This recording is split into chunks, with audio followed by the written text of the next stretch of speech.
Welcome, everybody. Good morning, good afternoon, good evening, depending on where you are in the world. This is Ghost War 38. My name is Scott, and welcome to our third episode of the Sanctum Files.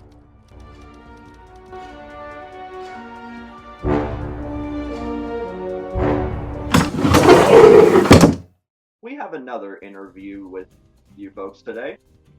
Today, I have the pleasure of being joined by two of the lead creatives involved with the Shadowed Circle fan magazine. Ladies and gentlemen, it is my great privilege and pleasure to introduce Mr. Steve Donoso and John Sies. Gentlemen, welcome, and it is a pleasure to have you both here today. Thank you, Scott. Welcome to be here. Thank you very much.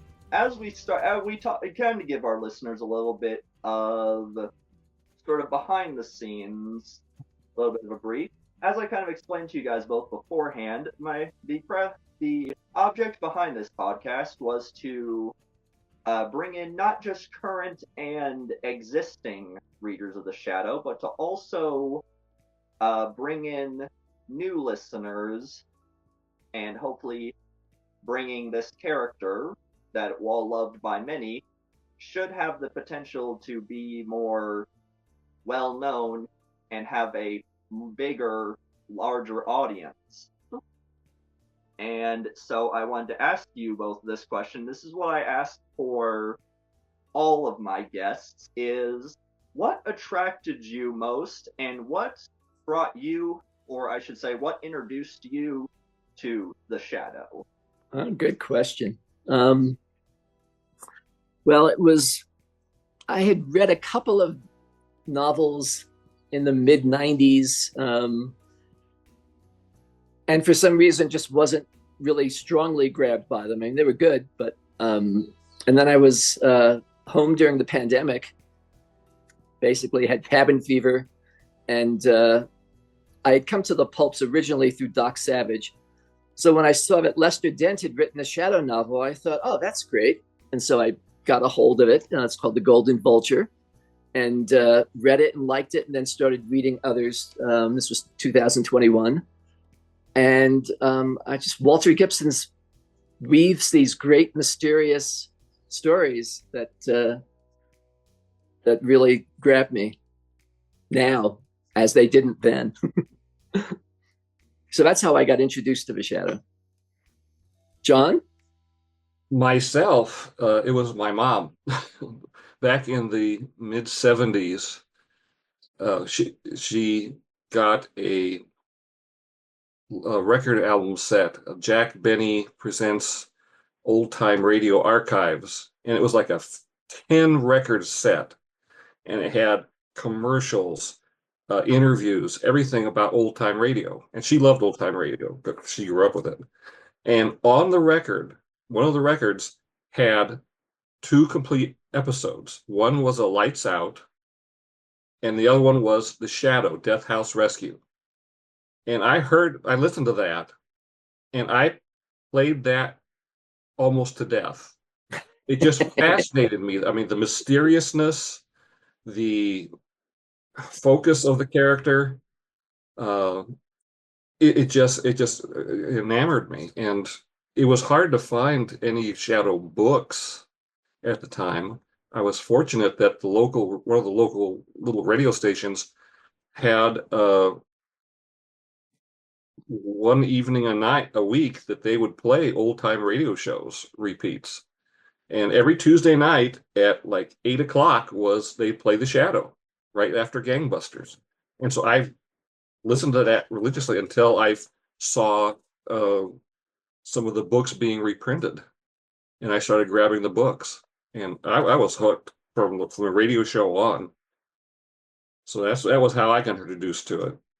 And that's one of the great things is that you can come in through the novels, you can come in through the radio shows, you can come in through the comic book series. There's a lot of different avenues to come through, as well as movies, action toys. lots. The tricky thing is, you're right, is that the novels aren't always necessarily that available, and the movie and even the radio shows sometimes aren't that available.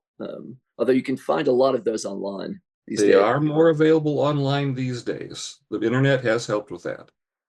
But like you said, the novels are harder to come by. And there's 325 of them, 26 if you count the last one written in 1962. And that's referring to Walter Gibson's Return of the Shadow. Yes, right? yes. Have you ever read that one at all? I haven't gotten to that one yet. I have it, but I'm still going through the 325 novels and some comic books and some radio, both. And we've in the Shadowed Circle, the journal we publish, which is the only journal dedicated to the Shadow. We cover all of that. So we cover the pulp novels, the radio shows. We have radio scripts or what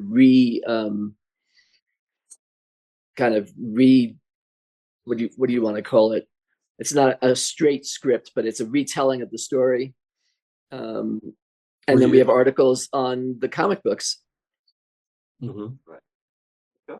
And that's actually really interesting, and that's really fun that you brought that up, because that, of course, brings into our main segue, and of course, the main focus of the video is, of course, the magazine itself. Now, I guess the big, most important question: what made you decide to put this magazine together? Like, what was the impetus or creation behind it? Like, what made you decide, oh, let's all get together and put this out there?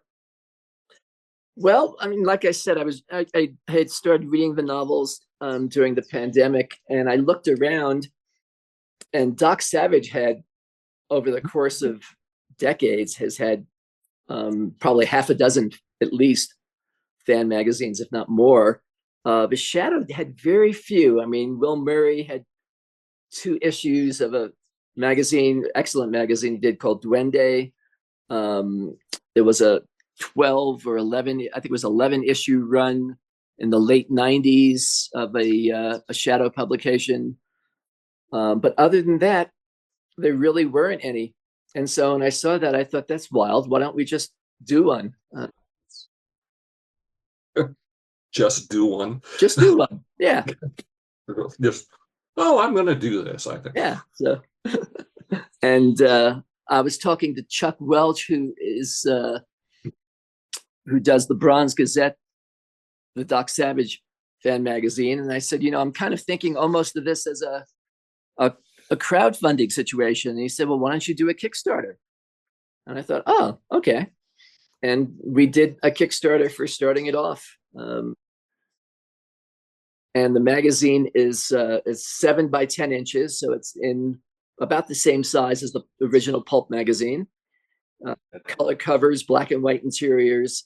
It's about 70 pages in length, and great articles, great illustrations, all kinds of different subjects. Like I said, articles on aspects of the pulp novels, the radio series, the comic book series, the movies, toys, pinball games, you name it.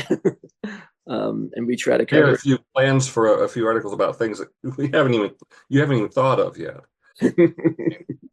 I was hoping that in the future we do a little talk about cosplaying, because people are doing cosplays, which surprised me. That would be a great article. And I'm working on one about shadow miniatures. Yep, that would be great as well. And I was surprised that there are a bunch of those out there. Everything from role-playing game miniatures to 3D printed models that you can assemble. So we're working on that. So there are a few things out there that I never thought existed, but they do. Yeah. You brought up the miniatures as well, because through the various Shadow Facebook groups that are around that I've been a part of, I have seen people reposting that people have done little custom minifigures. They're about the size of what you'd see with like the Warhammer 40K Precisely. or the D&D size figures, but people have created not just the Shadow, but Doc Savage, the Spider, Domino Lady, like a whole. Some people made like almost a whole set, and it's like that's really impressive, and I admire. He's a fellow in Italy who's creating a very impressive set of miniatures, and not only for pulp. He has a whole pulp hero line, but he also has a Sherlock Holmes line, a Western Heroes line. He does quite a few, and he's very good. And I'm talking to him now about everything that he's done. So that'll be in the article when that comes out. Nice. Okay. To follow up on your question, I can't remember exactly how John and I connected. I remember. Good. I was trolling the Facebook one night, as one is wont to do, and it was, I'm like Scott said, I'm involved in like a lot of the shadow groups or things like that. I put out feelers for that. And on one of the Facebook groups, there was this little notice by some fellow named Steve who said, I'm wanting to put together a fan magazine about the shadow, but I need people to help with this. I'm looking for authors, artists, layout people, stuff like that. And I thought about it overnight, and I thought, well, I don't have any real hobbies going on. And so I called him up. Since I've been an artist, a professional artist for many, many years, and in advertising and stuff like that, and I thought, well, I could help out with the art stuff. So I went ahead and I took a chance and I contacted him. And we formed a good working relationship and a friendship from that. Yeah. So John's our art director. We also are very lucky to have Steve Novak, who's our layout and design person. Wonderful guy. I've met Steve personally. I can attest to that as well. He's a really great guy. And Tim is our associate consulting editor, and right now he's doing fulfillment, although we're going to actually need somebody. He's retiring from the fulfillment piece. He's still going to be with us doing a lot of stuff, but he's retiring from the fulfillment piece in a little bit. So we're going to need somebody for that. And then Sam Oatley does our online management. And so media and takes care of the website stuff. So, and then we have Joe Booth, who does illustrations for us a bunch. He's done our last probably 3 covers plus book covers. We have a great fellow named Marcin Nowacki in Romania who did he does a lot of illustrations for us, and he did the paperback cover of Gangland's Doom, which we just published the 50th anniversary version of that book. My wife Rebecca does a lot of the copy editing and reading, along with Sam Oatley and myself. So it's a good team.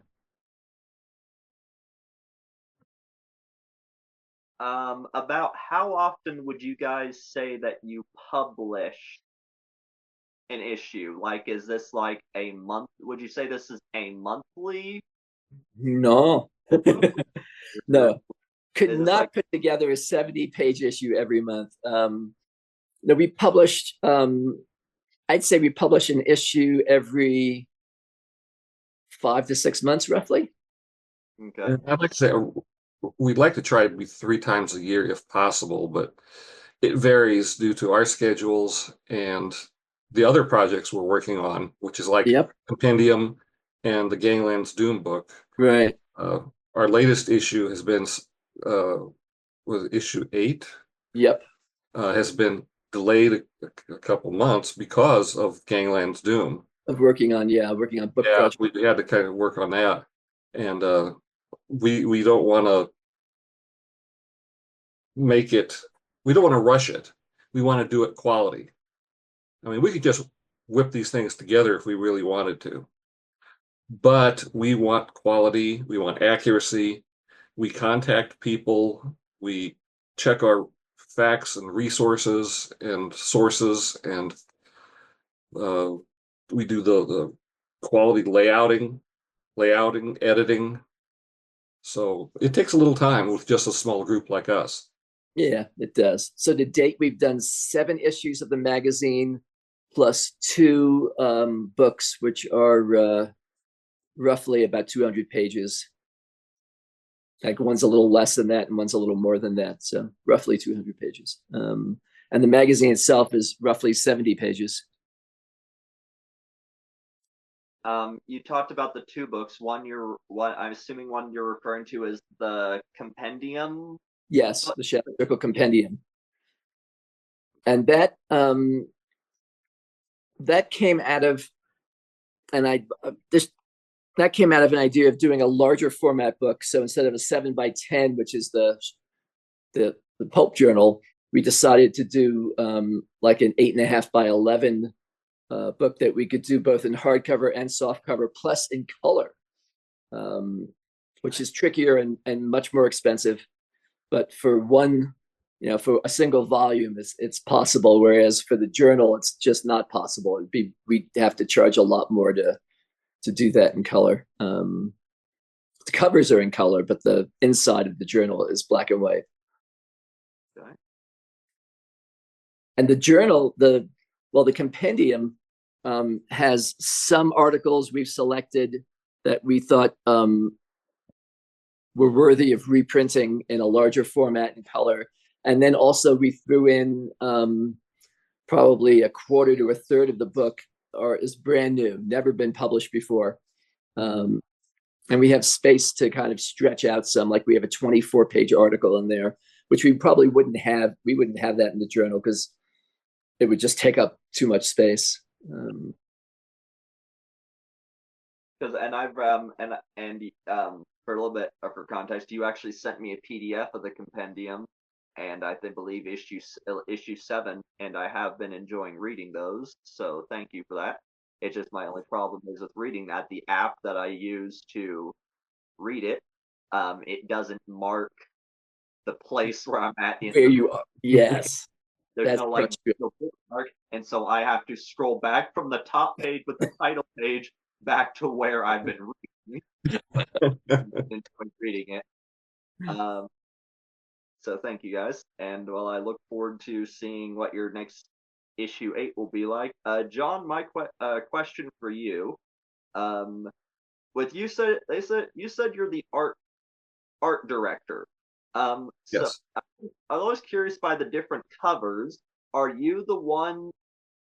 Like, is your job? Do they have? Are you the one in charge of making the covers, or like for art director? Like, what is what is your? What I do is, we get artwork from all over the place. Oh, okay. We get it from fans. We get it from some professional people. We funnel everything through Steve, who kind of reviews it and says, "Oh, this would be good." And I'll look at it too, and I say, "Well, I agree," or "I disagree," and we'll kind of go back and forth about what we should use. And then it comes to me, and I will re-edit the pictures for size and sharpness for printing. So I make sure that everything is clean, clear, and the best it can possibly be. And then I will pass that on to Steve, who does the layout, and he can put them into the book. For Gangland's Doom, we've got this wonderful piece from I can't say his name. Marcin Nowacki. Martin, yes, I can never pronounce his name. I'm sorry, Martin, but Marcin. I'm sorry. I'm sorry, but you do awesome work, and we've got this wonderful piece from him. And in fact, we got a lot of wonderful pieces from him.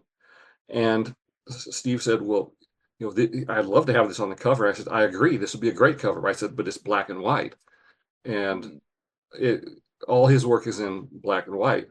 So what I did is I sat down and I colorized his work.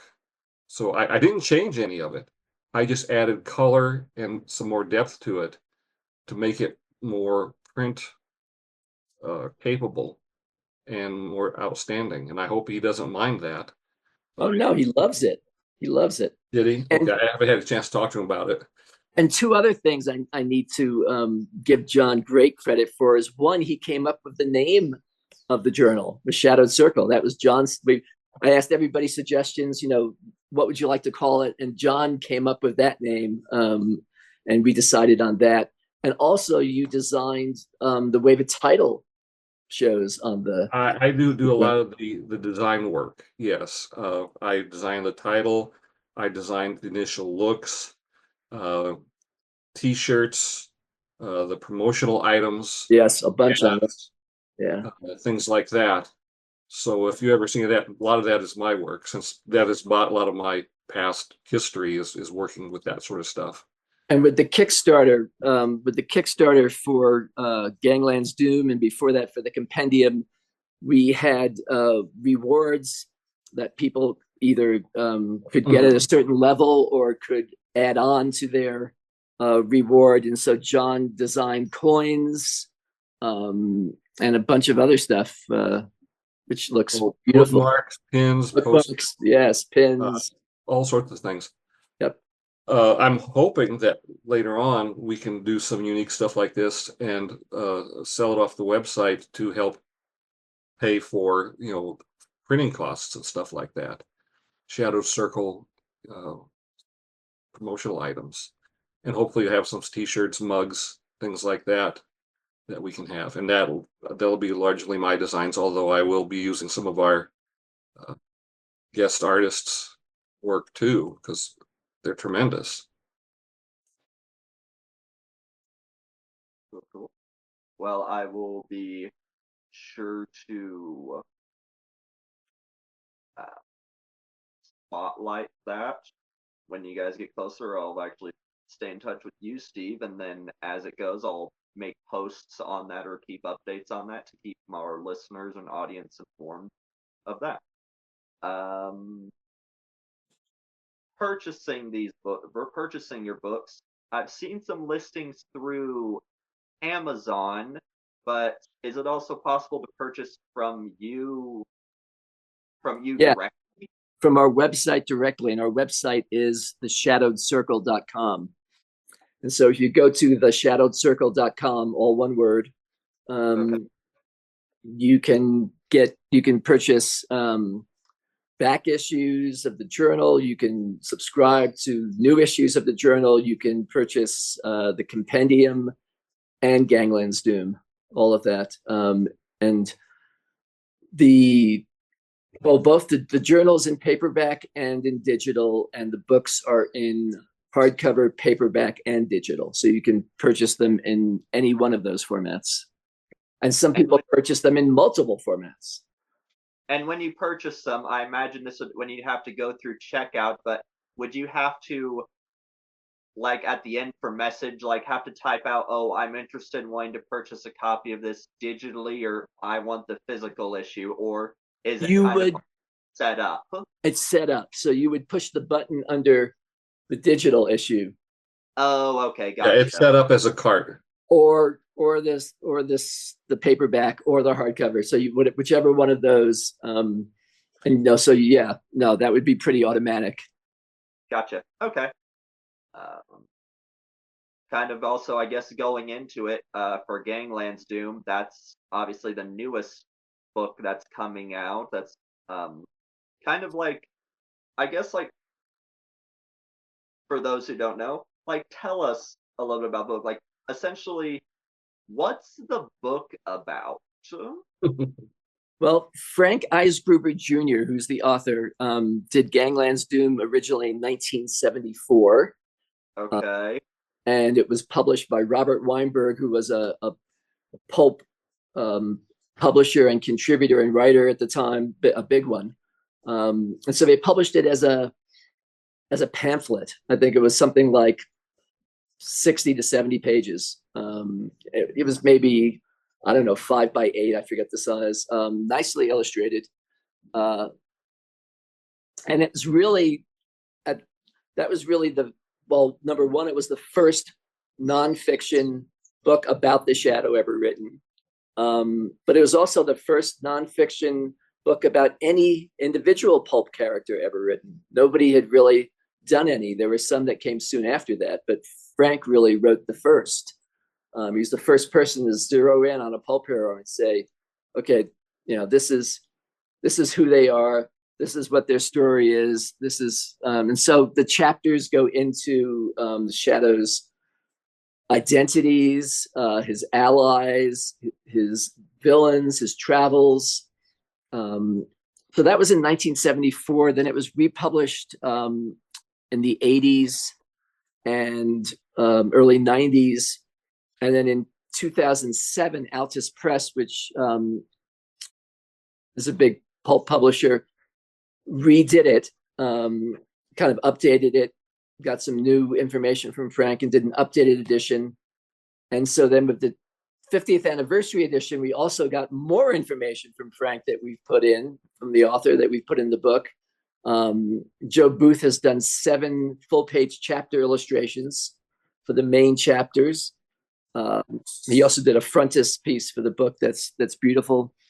And we published 2 vintage letters between the author and Will Murray, which were probably late 70s, early 80s, right in there. And then we did an interview with the author, the first time he's ever been interviewed. So we did an exclusive interview with him about Gangland's Doom. So it's really the foundational book about the Shadow. It's Will Murray said it really, it was very influential in his work. And he's published now 3 books, soon to be 3 books, 2 books, but soon to be 3 recent books about the Shadow. Yep, Night of Darkness. I had the pleasure of having discussed a little bit about that book. Yeah, looking forward to that. You and me both. The Gangland's Doom. Would you say, obviously, since I hear about it, when it was first published, would you say that this would be definitely something readers wanting to get into and learn more about this character? Would this be like a good starting off point for people? Yeah, I think it's both. That's a good question, Scott. I think it's both. I think it would be a great entryway into the Shadow. But also people who have read the Shadow for a while could also pick up things that they haven't read as well. So yeah, there's a lot of tidbits in there that I didn't realize when I read it through. And I've gone through a lot of Shadow stuff, information. But yeah, and I've picked up new bits from this that I never realized. So it works on a bunch of levels. It's a foundational book, and it has content for those who are familiar as well. Okay, good. With your journal, The Shadowed Circle, with some of the different articles that I've seen and read, can people are asking, as a fan, me personally, say I tried to write an article about the Shadow or a certain aspect of it, would I be able to potentially, just as an example, would I be able to send that to you guys? Yeah. Be something that's I obviously, granted, I want to try to make it a good, somewhat quality article, but would I be able to say send that to you guys and attempt to hey, here's just my own bit for the Shadow, and just see if you think it would be worthy enough to be included in your magazine? Well, there's two ways we can get that. On our website, theshadowcircle.com, there is a button that says submissions. Okay. Sometimes people, and I suppose we prefer the first method, although the second method certainly works a lot of times too. The first method is for someone to say, I'm thinking of doing an article about, the Shadow and Sherlock Holmes, versus Sherlock Holmes, or just to make up an example. So it's more of an idea of, here's an article idea I'm thinking about. Are you interested? And we respond and say, yeah, go ahead. And, it can be anything from, 3 or 4 pages to, to 12 or 15 pages, but, write it and send it to us. So sometimes we'll get ideas. The other way is just to get a full-blown article that just shows up that, somebody has written. And we'll go through it. Sometimes we'll edit parts of it. Might ask them to add something if we feel like it's really necessary. But yes, To answer your question, yes. Yeah. Because when I read, I want to say, I think I found this out of the compendium. One article that stood out to me was that was published in there was a 20-somethings. It was an Yes. article, 20-something article on the show. I was like, I can relate to this person because I am part of that age group, but I was also exposed to the shadow thanks to my parents listening to some of the cassette tapes that they of the radio show, and obviously seeing the Alec Baldwin shadow film on DVD, and that's Right. just how I discovered the character from there. Yep. And then after we got, after we had an article, John would help work with images. Sometimes authors will put in some images, and then John will find some images, or sometimes there aren't images, and we'll go and find a bunch of them. I'll make one if I have to. I'll draw one. It doesn't matter. Okay. And by the same token, I do want to encourage people to send artwork. If you have an idea for artwork, something you'd like to see, if you want to draw something, it doesn't matter how good it is. Send it on in. I'm going to be posting the image requirements on the website. I'll put that under the submissions page. I've been working on that too. But the technical requirements, yeah. Yeah, the technical requirements, basically a 300 DPI JPEG is what I like. And preferably black and white.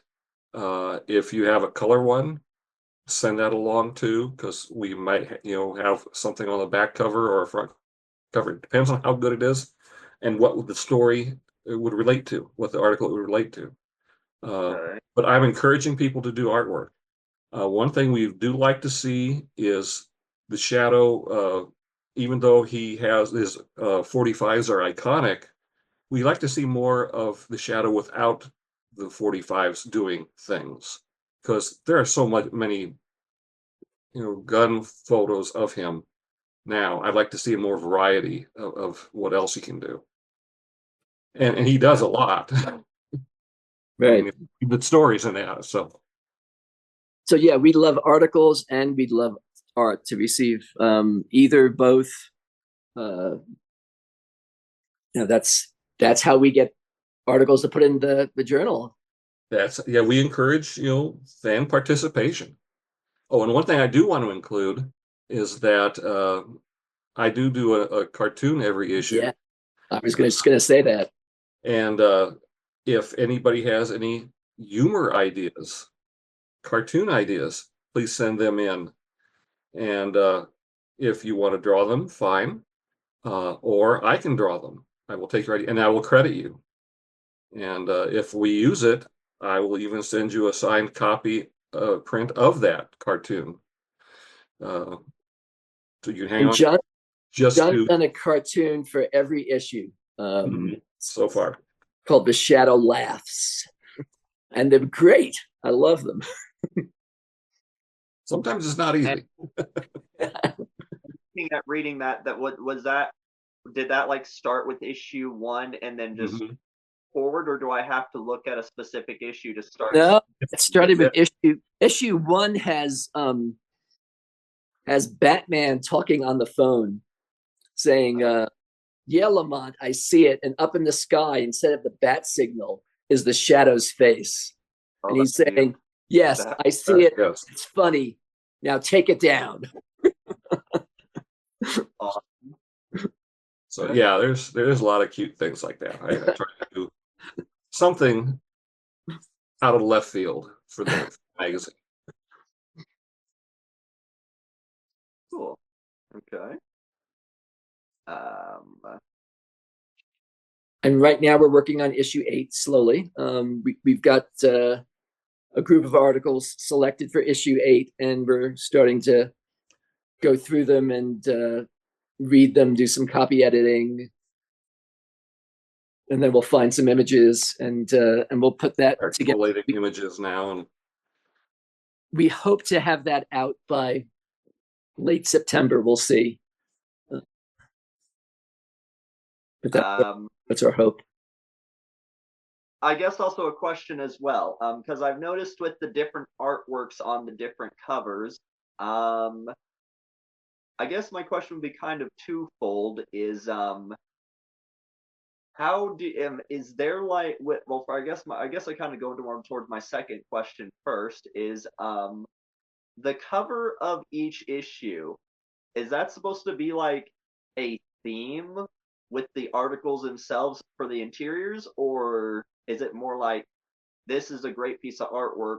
This is, I think, what we should use for the cover. Like, what's the thought process about choosing what would be the cover art for the issue? Is there have to be like a theme with the articles you want to do, or is it just kind of like this is what we That's kind of varied a little bit because It varies a little bit. Yeah. the first three were, I think, pretty much let's go with the best artwork we could find. And then the second three, we started doing a theme, did a theme for those. Gotcha. And then I don't know how we're going to do the next three. We're still kind of working on that. We're trying to. Yeah, and once in a while we have a themed issue, like issue 6, concentrated on one agent of the Shadow named Myra Reldon, and so that cover was definitely themed to the issue because that was a themed cover. We're working on another themed issue down the line about the Shadow's identity from World War One, as Kent Allard, and so that will have a themed cover as well. So yeah, it goes back and forth. Our last, we're thinking 5, 6, 7. Yeah, our last 3 covers have been done by Joseph Booth, who's just a wonderful illustrator. You can go to his website and see his other work and some of his shadow work. But he does fantastic covers for us.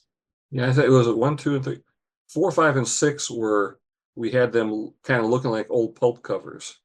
So yes. The distressed edges and everything. Yeah, 5, and 6 especially. Yeah. Yeah, and then 7, 8, and 9 we're kind of doing a little different. So it kind of goes in groups by year. Gotcha.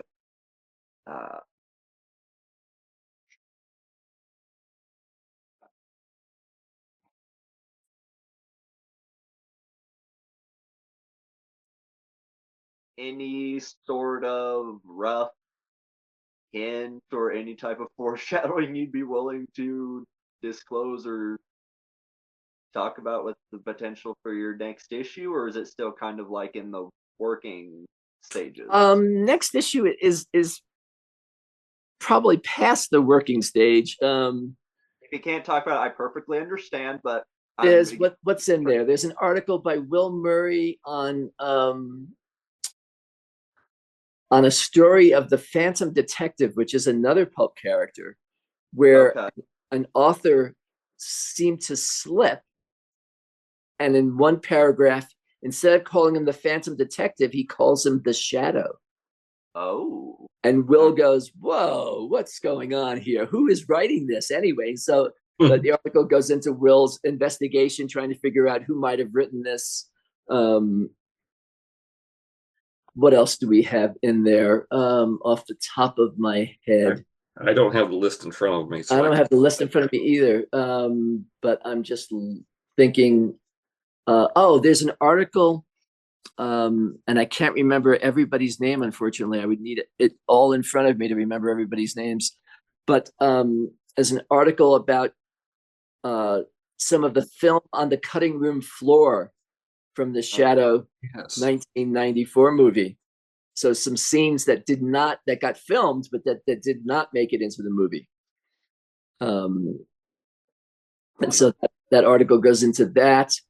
John Olson, who's written a great book called The Shadow in Review, which kind of looks like an old phone book or a Sears and Roebuck catalog because it's really thick. But he does these great summations of Shadow radio episodes. A retelling of a Shadow radio episode. So we have one of those by him, and then a bunch of different articles, which I would need to have in front of me to be able to talk about. All worth reading. Yeah, yeah, and it's fun to kind of put this together. It's it's like a puzzle a little bit. Is what will fit well, and to put some variety in so that they're not all they're not all comic book articles. They're not all pulp articles. They're combinations. One thing I was concerned about when we first started this is like, how far can we go with this?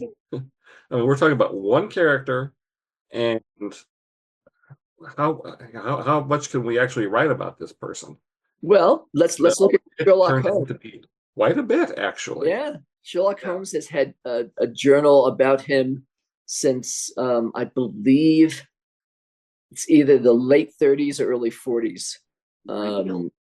So yeah, you can go for a long time. Yes, I'm surprised because there's a lot of angles and depth to the character here that I never knew existed. And we're even us on the staff, we're finding out new things all the time. And that's the great thing about getting articles from people, from fans and others, just to oh, I never thought of that. Wow, it's fun. Okay.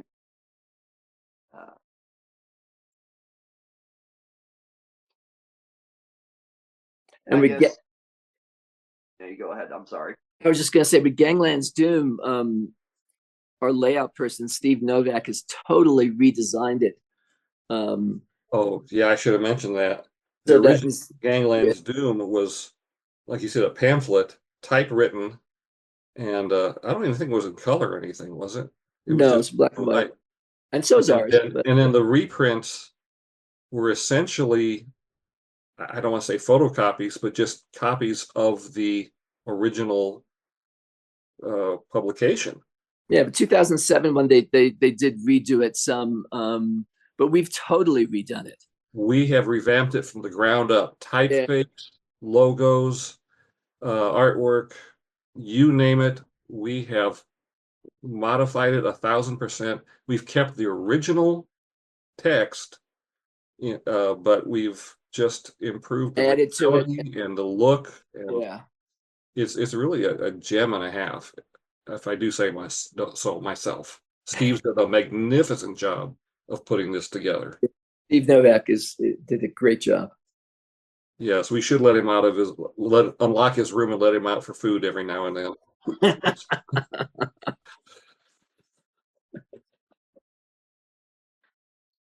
Okay. And in the future, we have some plans for a second Shadow Circle compendium, probably coming up next year. Next year is the 95th anniversary of the Shadow magazine. Oh, nice. Okay. So it's going to be kind of a combined second compendium, 95th anniversary. We're doing a lot of brainstorming on that right now. Yes. What do we want to do? What do we want to play with? Already working on the paperback cover, actually. That's true. Amazingly enough, Marcin Nowacki has been doing great draft designs for the paperback cover. He's been pumping out artwork right and left. Yeah. So much is artwork I would love to color.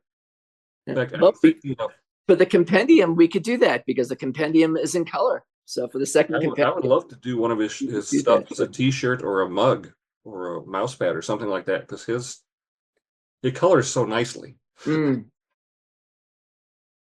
Oh, but that's the artist in me speaking. There's a question I had about the compendium and something I noticed. It's with the hardcover version. Yes. When I looked at Shadow's face, I didn't want to say anything, but I was kind of curious. The shadow head that you have in the hardcover, is that Mike Kaluta shadow head?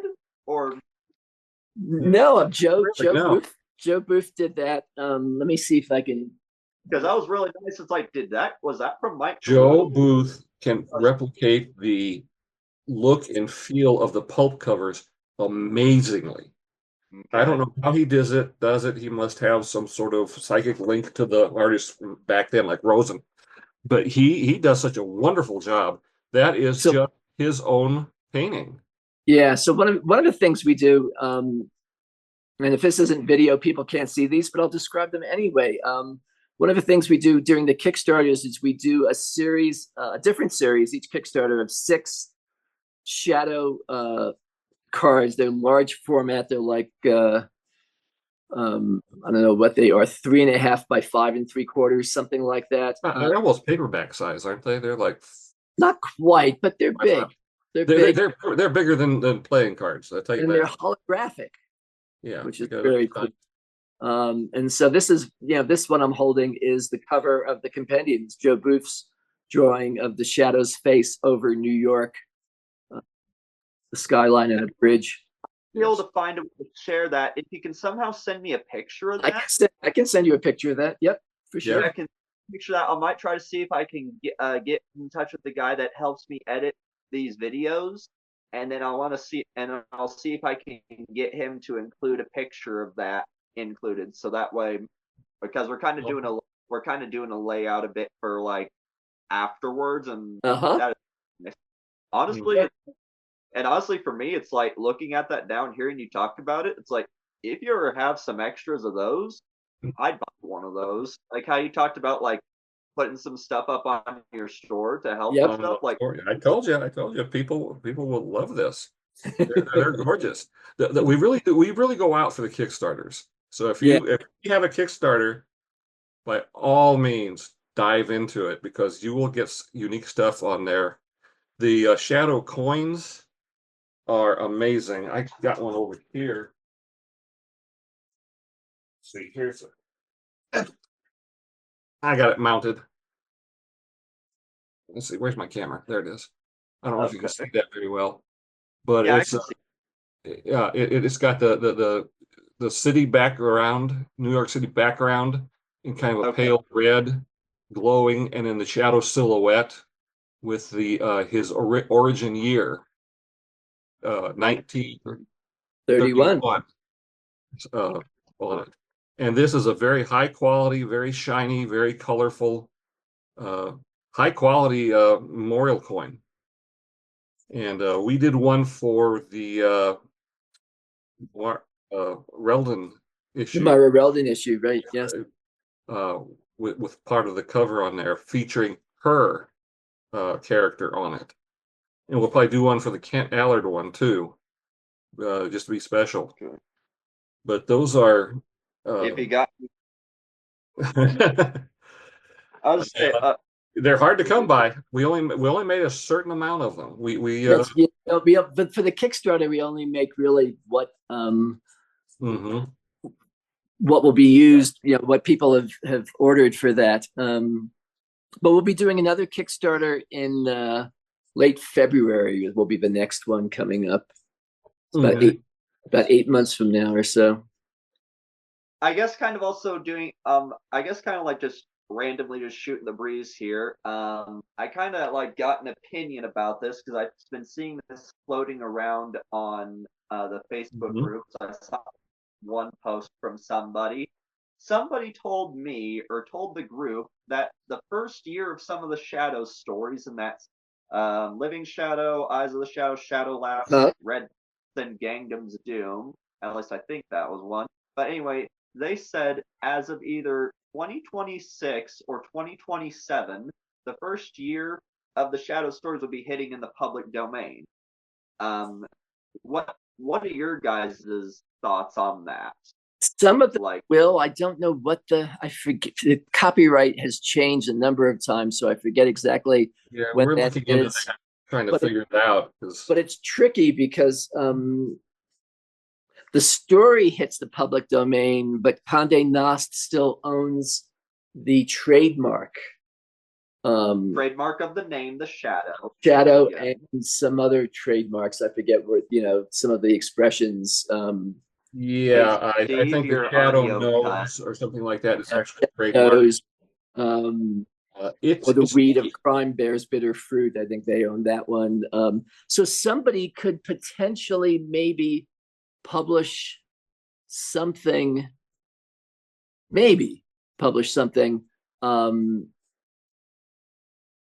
based on a particular early novel, but the character is still uh, trademarked. So I don't know. We'll see what happens with that one. If any of your listeners are into the legal profession, they could check this out and write us a little article or contact us. That would be wonderful.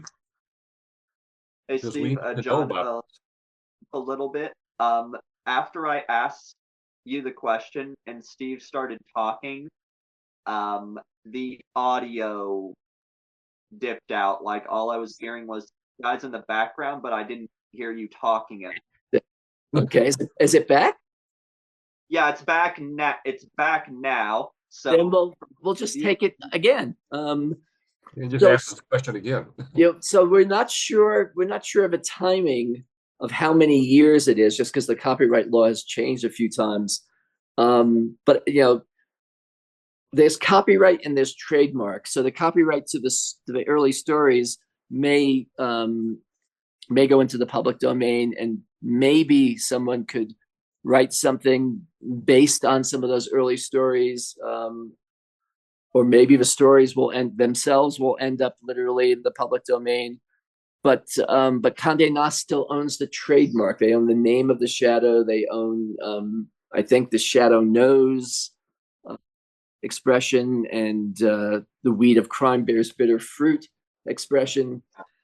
So how that all plays out, we're not sure. We've stayed away from doing fiction, mainly because we don't know all these things. Yeah. If any of your listeners are into the legal side of things and they want to check it out and either write an article or contact us and let us know what they find out, we'd love it.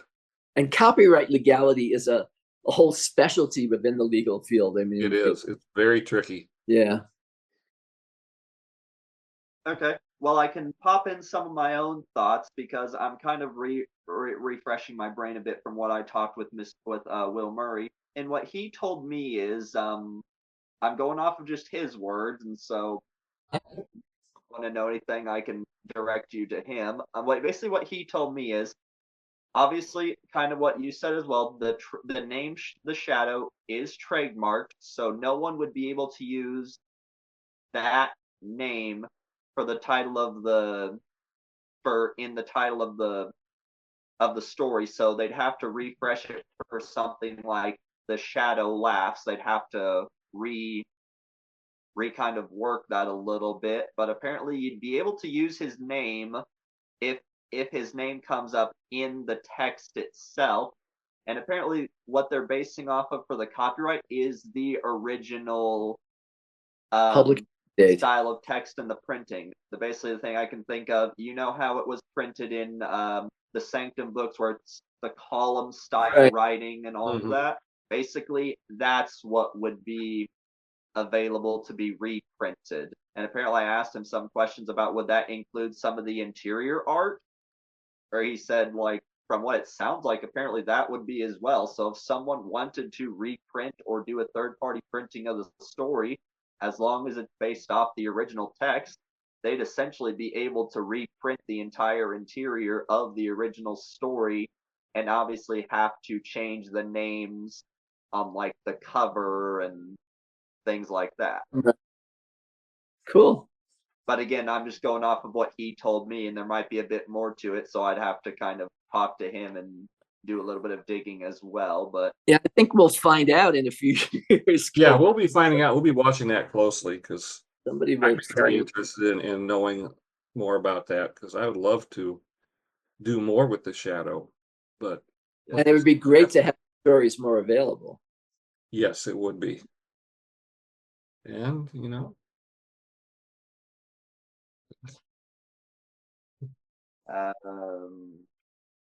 about that. Obviously, I understand people have life commitments and other endeavors like that, but would you guys be interested in coming back again and doing a follow-up episode sometime? We'd love to. Absolutely, yes. Issue 8 comes out, or just when your other projects get closer, or we just have more discussions? Yep, that would be great. Glad to. Yes, I'd love it. Well, gentlemen, it has been a pleasure talking with you both today. And um, again, just for our listeners, although I'll also be obviously putting this in the video description, because I have this both uploaded on YouTube and on Spotify. But for our website again, could you let our listeners know what the website is again, so that if they're interested in purchasing these books or to pre-order, Gangland's Doom. Yes. okay, Gangland's Doom. Yeah. Okay. Yes. The book, the distinction is the shadow novel. There's a shadow novel called Gangdom's Doom, but the Yes. book about the shadow is called Gangland's Doom. Yeah. I almost want to keep saying Gangdom's Doom. It's like, no, that's the shadow pulp. I've written it wrong on pieces of paper. But yes, our website is theshadowedcircle.com. All one word, theshadowedcircle.com. And there you can see there's a tab for submissions. There's a tab for subscribing. There's a tab for our books. And you can go around and explore the website. And the website is under construction. We are doing modifications to it. We are just at the moment, but it's up. It's up and it's running, and just keep watching it because it's going to be evolving and growing and getting more information on it. All right. Well, gentlemen, I appreciate you taking your time today to do this interview. I guess before we close out, do you guys have any questions for me, or do you think we're, or do you think we're, or do you think we're good? I just want to say that, thank you, and that I think it's great that you're doing this this podcast and getting different people on to talk about the shadow. I think that anything to get people engaged like that is wonderful. So thank you. I agree with Steve. It's a wonderful thing to see that you're doing this and promoting the shadow and the whole pulp genre by extension. I'm very grateful. Because obviously I know in none of the pulp stories themselves the shadow doesn't cross over, but like how Will Murray did with his book, The Sinister Shadow, and the and his follow-up there. So I know obviously like I'd want to discuss the shadow more, and of course do stuff like the people he inspired, like the spider and such. So I'd probably do a bit of video like sort of like glossing over something like that. But as far as like team up stories, the only times we really see the shadow crossing over with other characters has really been like the comic book. Right, that's true. Will's two novels, yeah. The Shadow and Batman have been quite the crossovers in the comics. And the Avenger. The Avengers. No, the Avenger. Not the Avengers, but the Avenger. Right. The pulp. That was a pulp hero. Yep, from 70s Shadowrun issue 11. Michael Kaluta, I believe, I want to say, I think he did the cover still. Mm-hmm. So, yeah.